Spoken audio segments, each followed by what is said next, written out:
और अब चलिए बुलेटिन की शुरुआत करते हैं इस वक्त की बड़ी खबर के साथ, जो कि दिल्ली से आ रही है। राष्ट्रपति द्रौपदी मुर्मू से मिले नक्सल प्रभावित डेलीगेशन। करीब आधे घंटे तक राष्ट्रपति द्रौपदी मुर्मू से हुई मुलाकात। नक्सल हिंसा पीड़ितों ने राष्ट्रपति से अपना दर्द साझा किया, अपनी व्यथा बताई, अपनी पीड़ा को बताया कि किस तरीके से वो आज भी नक्सल के दंश से दो चार हो रहे हैं। बस्तर से नक्सल समस्या के जल्द समाधान की मांग की है और नक्सल हिंसा प्रभावितों ने राष्ट्रपति द्रौपदी मुर्मू को ज्ञापन सौंपा है। नक्सली हिंसा को खत्म करके मूलभूत सुविधाओं की मांग, पुनर्वास नीति के तहत सुविधाएं और पेंशन देने की मांग की है। तो देखिए, कल गृह मंत्री अमित शाह से मुलाकात की थी नक्सल प्रभावित इस डेलीगेशन ने, और आज देश की राष्ट्रपति द्रौपदी मुर्मू से मुलाकात की है। करीब आधे घंटे की ये बातचीत हुई है और इन पीड़ितों ने, इन प्रभावितों ने अपने दर्द को बयां किया है, कैसे वो आज भी नक्सल से दो चार हो रहे हैं।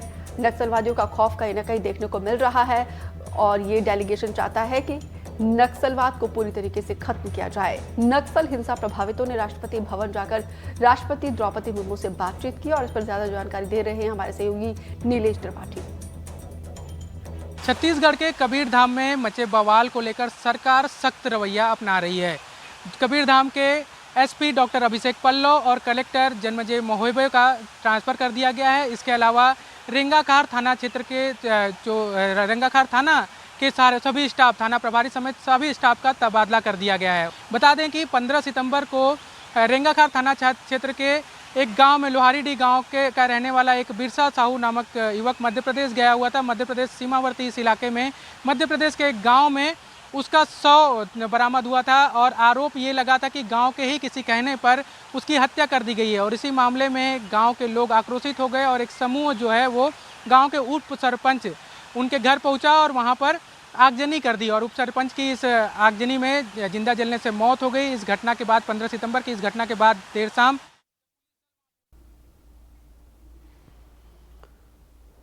तो वहीं बस्तर से दिल्ली पहुंचे नक्सली हिंसा पीड़ितों के समूह में केदारनाथ भी शामिल है। कोंडा गांव के रहने वाले केदारनाथ को नक्सलियों ने बीच बाजार में गोली मारी थी। उन्होंने जैसे तैसे अपनी जान बचाई, लेकिन उनके भाई की किस्मत इतनी अच्छी नहीं थी, नक्सलियों ने उनकी हत्या कर दी।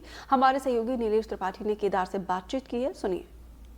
बस्तर में नक्सल हिंसा के दंश की कई अनगिनत कहानियां हैं, लेकिन उन अनगिनत कहानियों में से कुछ कहानियां बस्तर से चलकर दिल्ली पहुंची हैं और दिल्ली में लोगों से अपनी व्यथा बता रही हैं, जिम्मेवारों तक जा रही हैं। गृह मंत्री अमित शाह हों या राष्ट्रपति हों, हर किसी से मुलाकात कर वो अपनी बात रखना चाह रहे हैं और बताना चाह रहे हैं कि बस्तर में आखिर आम नागरिक किस हद तक परेशान है। वैसे ही एक साथी हैं हमारे साथ। क्या नाम है आपका?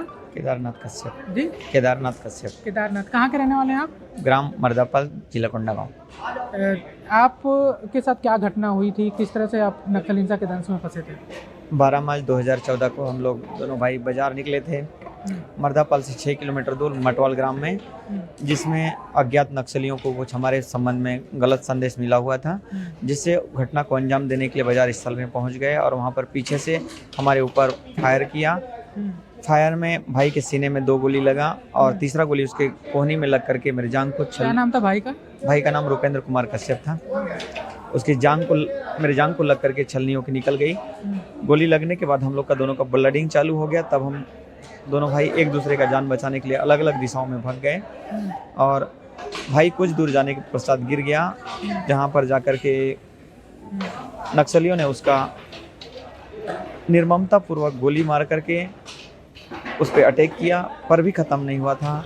तब नक्सलियों ने उसकी आमाशय की नली को काट करके बाहर निकाल दिया, जिसके पश्चात मेरे भाई की मौत हो गई। अच्छा, आप कुछ घटना बता रहे थे कि आपकी माँ भी वहाँ पर? हाँ, उस समय मेरी माँ भी बाजार गई हुई थी और लोगों को उसके प्राण की रक्षा की भीख मांग रही थी, पर भी सामने किसी ने आकर के उसके लिए अपना सहयोग नहीं दिया।